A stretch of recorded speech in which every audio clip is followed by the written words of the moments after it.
Chef Jeremy here, co-founder Tiny Taco BK. We're making a little apple pie tacos. So you could do peach pie, apple pie, pear, whatever it is you want to use this application for.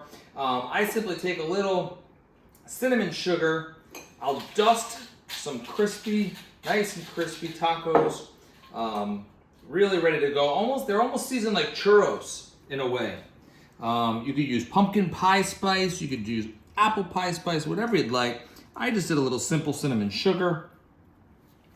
They are very delicious. Look how they coat very nicely. Great application. You could use pumpkin puree. You could do butternut squash in here, make it a little less sweet. I love this. This is apple pie. It's sauteed with a little butter.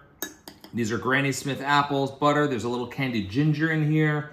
I think it's a great way to use these tacos in a sweet way. Up front there, we have the apples here that are already cut, waiting for us to receive the delicious apple pie tacos.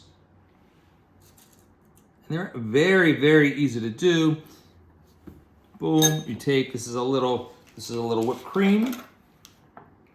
I use a little piping bag. You can use a spoon if you'd like. I like this, it's a little easier. Bam, boom, very easy. This is unsweetened. If you want to use a little more sweet, you could use sweetened, totally up to you.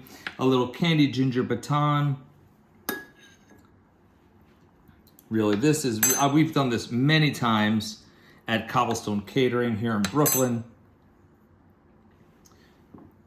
Great way to use these tiny tacos for the fall. Look how they just sit right up on the apples. Are you kidding me right now? Are you kidding me? Look at these. Look how delicious these look and how nice these look.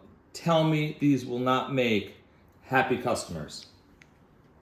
I mean, I can't wait to eat these. Tiny Taco BK.